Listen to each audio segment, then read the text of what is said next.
महाभारत काल में ऐसी कई घटनाएं घटी जिन्हें बहुत कम लोग जानते हैं। ऐसे भयानक युद्ध जो महाभारत काल युग में हुए थे, जिनमें से एक थे महारथी कर्ण और वीर बर्बरीक का युद्ध, जिनकी शक्तियों के समक्ष तीनों लोकों के योद्धा भी टिक नहीं सकते थे। महारथी कर्ण के कवच कुंडलों के मात्र चमक से देवता और दैत्यों के भयानक अस्त्र भी अपना मार्ग बदल देते थे, और दूसरी तरफ बर्बरीक, जिन्हें तीन बांधारी भी कहते हैं, और कहा जाता था कि वो मात्र अपने तीन अमोघ बाण से पूरे महाभारत युद्ध को समाप्त कर सकते थे, जिन्होंने अपने पितामह भीम को भी परास्त कर दिया था। इनको ही कलियुग में लोग बाबा खाटू श्याम जी के नाम से पूजते हैं। तो आखिर ऐसा क्या हुआ था जिसके कारण बर्बरीक और महारथी कर्ण के बीच युद्ध हुआ था? दोस्तों, ये बात उस समय की है जब पांडव अपने अज्ञातवास को छुपकर काट रहे थे। तब भगवान श्री कृष्ण जी के साथ अर्जुन घटोत्कच के पास उनके वहां होने वाले महाभारत युद्ध का प्रस्ताव लेकर जा रहे थे। तब उन्होंने देखा कि उनके पीछे कौरवों का गुप्तचर लगा हुआ है। वह गुप्तचर कौरवों के वहां संदेश लेकर जाता है, और उसके पश्चात दुर्योधन पांडवों के अज्ञातवास को भंग करने के लिए घटोत्कच की गुफा की तरफ चल पड़ते हैं।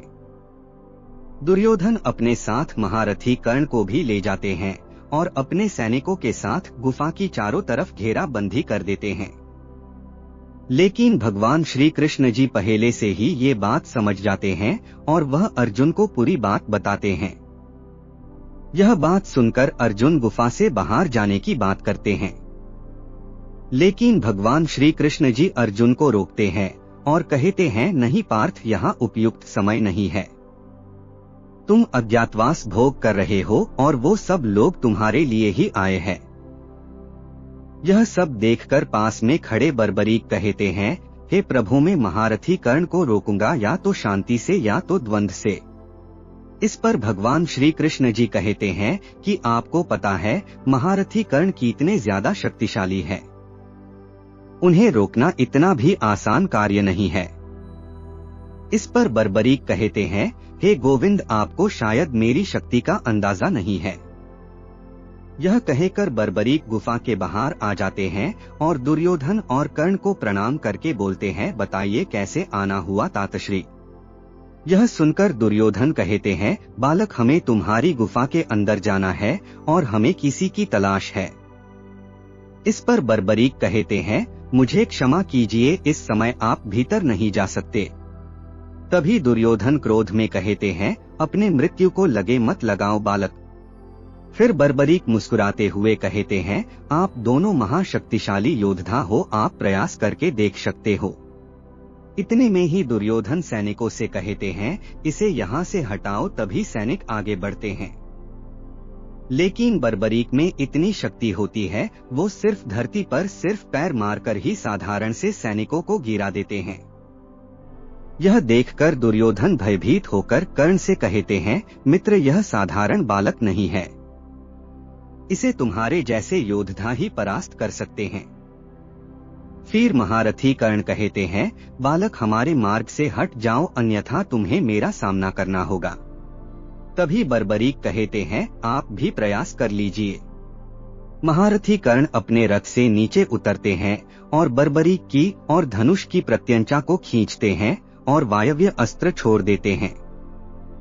तभी इतनी जोर से हवा चलती है कि वहां खड़े सारे सैनिकों में हाहाकार मच जाता है। लेकिन कर्ण के उस अस्त्र का प्रभाव बर्बरीक पर नहीं होता, वह टस से मस नहीं होता। तभी बर्बरीक भी अपने धनुष की प्रत्यंचा खींचते हैं और अस्त्र छोड़ते हैं। तभी उस अस्त्र से दुर्योधन घायल होकर नीचे गिर जाते हैं। यह देखकर बर्बरीक हंसने लगते हैं और कहते हैं, आप ठीक तो है तातश्री। तब दुर्योधन ये कहते हैं, तुम्हारी ये मजाल कुटिल बालक, और कर्ण से कहते हैं, इस बालक को यम के द्वार पहुंचा दो मित्र। तभी महारथी कर्ण अपने अस्त्रों को बर्बरीक पर छोड़ते हैं, लेकिन बर्बरीक इससे बच जाते हैं।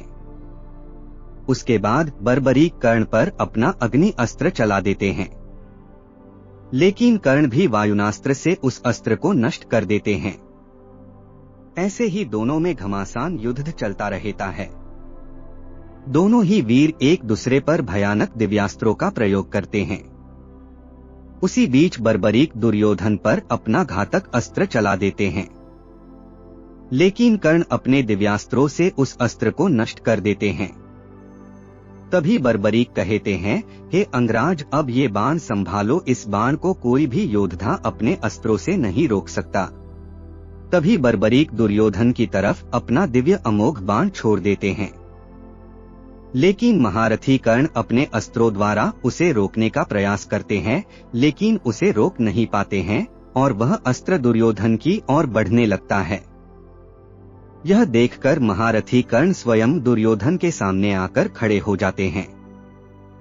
फिर जब वह दिव्य अमोघ अस्त्र कर्ण से टकराने वाला होता है, तभी उनका दिव्य कवच प्रकट हो जाता है और उस कवच से टकराकर वह बाण नष्ट हो जाता है। यह देखकर बर्बरीक को आश्चर्य होता है और मन ही मन सोचते हैं, यह कैसे संभव हो सकता है।